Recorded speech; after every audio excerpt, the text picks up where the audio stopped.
Welcome to Spooky Reads Young Adult Edition, where we go over some scary Halloween adjacent stories for teens or people who just like young adult literature. The Forest of Hands and Teeth by Carrie Ryan is a post-apocalyptic dystopian novel about zombies. In Mary's world, there are simple truths. The sisterhood always knows best. The guardians will protect you and serve. The unconsecrated will never relent, and you must always mind the fence that surrounds the village, for it protects you from the forest of hands and teeth.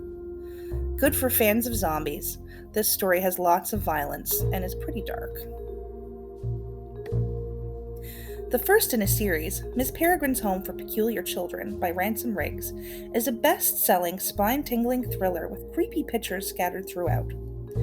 A horrific family tragedy sets 16-year-old Jacob journeying to a remote island off the coast of Wales, where he discovers the crumbling ruins of Miss Peregrine's Home for Peculiar Children.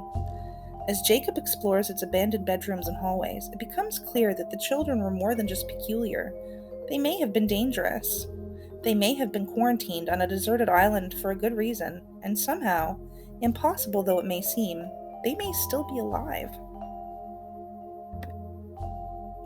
From New York Times best-selling author Claire Legrand, Sawkill Girls is an award-nominated novel about three teenage girls who face off against an insidious monster that preys upon young women. These three young women, whose stories come together on the island of Sawkill Rock, where gleaming horses graze in rolling pastures and cold waves crash against black cliffs, where kids whisper the legend of an insidious monster at parties and around campfires, where girls have been disappearing for decades, stolen away by a ravenous evil that no one has dared to fight. Until now. A Monster Calls, conceived by Siobhan Dowd while she had cancer, was finished by Patrick Ness after her death. At 7 minutes past midnight, 13-year-old Connor wakes to find a monster outside his bedroom window. But it isn't the monster Connor's been expecting. He's been expecting the one from his nightmare. The nightmare he's had nearly every night since his mother started her treatments. The monster in his backyard is different. It's ancient and wild, and it wants something from Connor. A novel about grief and coping with grief, this is a creepy and sad read, critically acclaimed, but also very cathartic. For something a little more fun, a spring night, soft moonlight, 5 beautiful prom queen candidates, dancing couples at the Shadyside High Prom. These should be the ingredients for romance. But stir in one brutal murder after another, and the recipe quickly turns to horror. Part of the classic teen horror series Fear Street, The Prom Queen by R.L. Stine delivers many old-school slasher campy goodness moments. One of many Fear Street books in our libraries, all of which deliver a fun brand of horror that isn't too scary to read. The first in a series, The Madman's Daughter by Megan Shepherd, is a suspenseful pulse-racing mystery, perfect for someone looking to read something that suits the atmosphere of Halloween without being too terrified.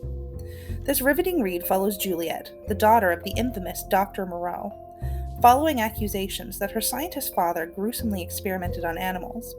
The 16-year-old's world fell apart. But when Juliet learns that her father is possibly still alive and working on a remote tropical island, she's determined to find out if the accusations are true. Juliet travels to the island, accompanied by her father's young assistant and an enigmatic castaway, only to discover the depths of her father's insanity. Torn between horror and a scientific curiosity, Juliet knows she must end her father's dangerous experiments. Yet, as the island falls into chaos, she discovers the extent of her father's genius and madness in her own blood. The Dead House by Dawn Kurtidgich is a paranormal horror novel, presented like a compiled report drawing evidence from multiple sources, detailing a disturbing and mysterious incident.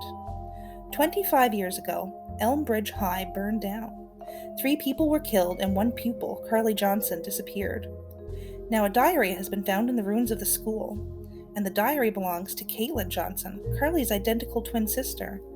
But Carly never had a twin. Reopened police records, psychiatric reports, transcripts of video footage, and fragments of diaries reveal a web of deceit and intrigue, violence and murder, raising a whole lot more questions than answers. Who was Caitlin, and why did she only appear at night? Did she really exist, or was she a figment of a disturbed mind? And just what happened at Elmbridge in the events that led up to the Johnson incident? You can find all of these stories, and lots more, on our Spooky Booktober Teen Reads list on our Overdrive or on Libby. You can find lots more spooky stories at the library. Thank you for reading along with us, and have a happy Halloween.